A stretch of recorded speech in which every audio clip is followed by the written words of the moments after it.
Hey friends, welcome to today's video. Today is going to be the greatest day of your life. Would you like a magnificent way to start each day? Then do this. Sit down first thing in the morning and write down 10 things that you feel grateful for.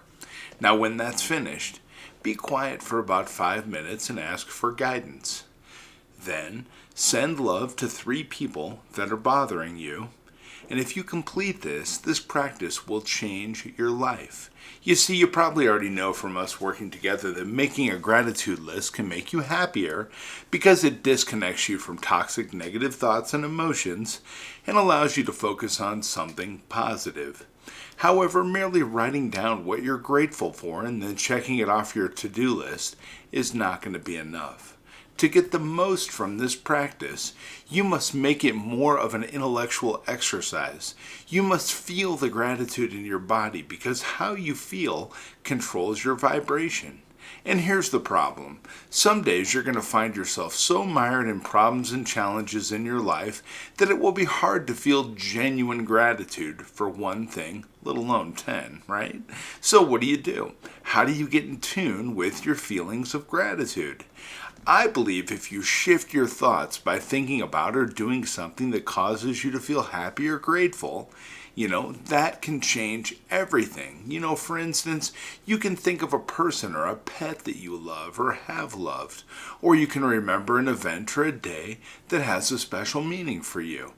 For me, I remember my wedding day because that was the day that I was happiest, and that's the most impactful day that changed my life for the most good. Get engrossed in this memory. Recall the feeling of being with the person or the pet or being at the event such as your wedding day. And then while you're feeling this way, then make your list of the 10 things that you're most grateful for. And listen, you don't have to search for major things that you're grateful for, like a new car or a new house. Your gratitude can contain simple things like enjoying a perfect cup of coffee or catching a beautiful glimpse of a sunset. And here's the remarkable part.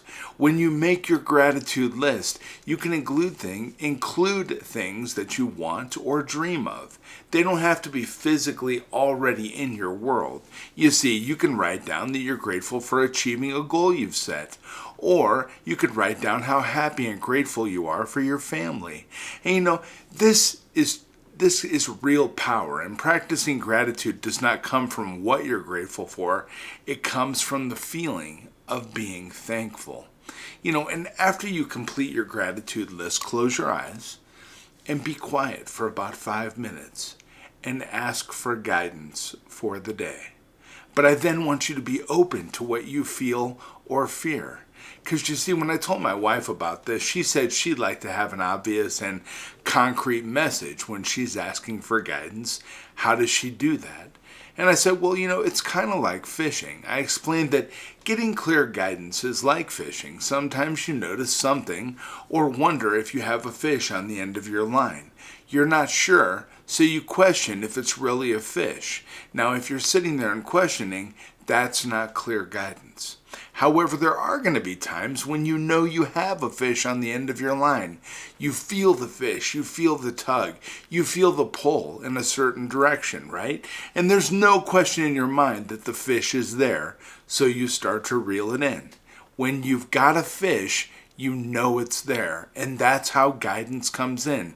It comes with a boom, and when it does, your job is to avoid reasoning your way out of it. Don't question if it's real or not. Just go with it.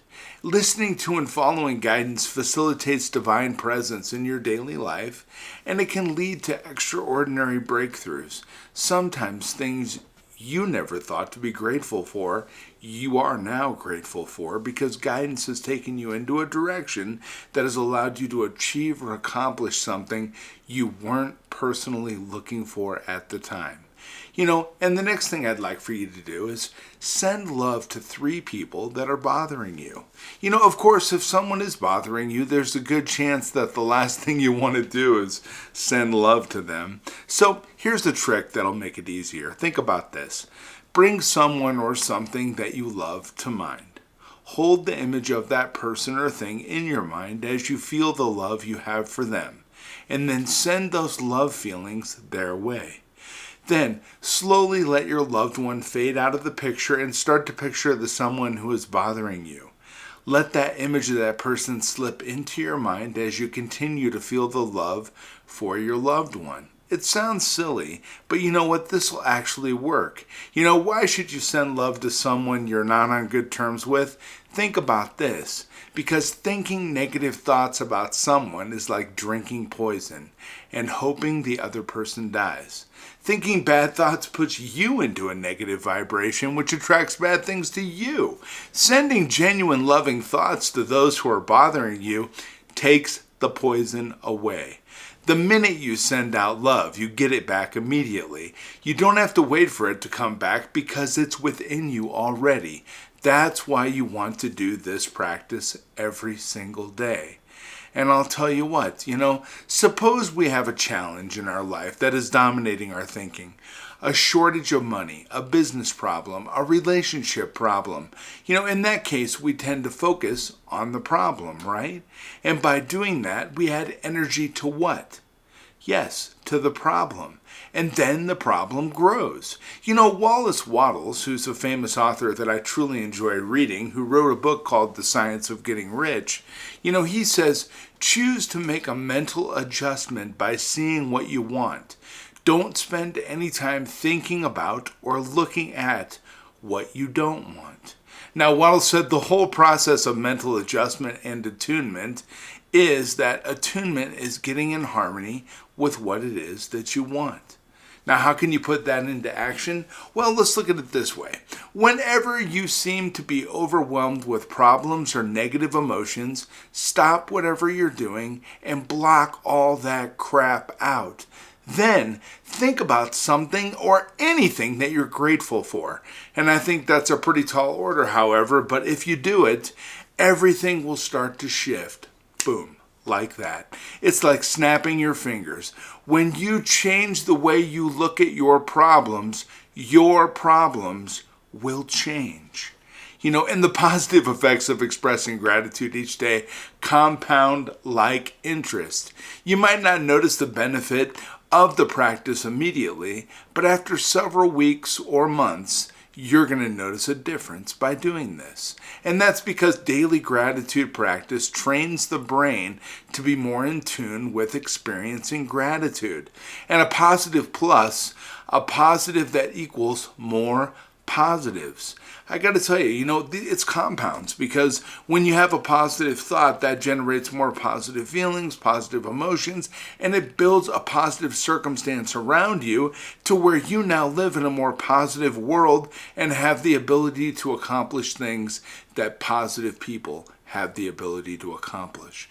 And I tell you what, the benefits of doing this practice will be undeniable in the coming weeks, because everything, your health, your happiness, success in achieving your goals are all affected by the way you think and feel about your life. It will make a more significant difference in your life than any strategy or plan you can think of. And I'm telling you, friends, I care about you. I think you're the best. And if anybody's worth it, you sure are. And if anybody can do it, you sure can. And I know you can. I believe in you. I think you're amazing. You know what? You are great, and I care about you. I'm going to be back tomorrow with some really great stuff. Let's start practicing some gratitude today. How about that? What do you say? Give this a shot. See if it works. Tomorrow morning, wake up. Do your 10 things that you're grateful for. Send out your love and appreciation to somebody that's bothering you. And you know what? It's going to help you be the best you that you can be. Take care, friends. I'll talk to you tomorrow.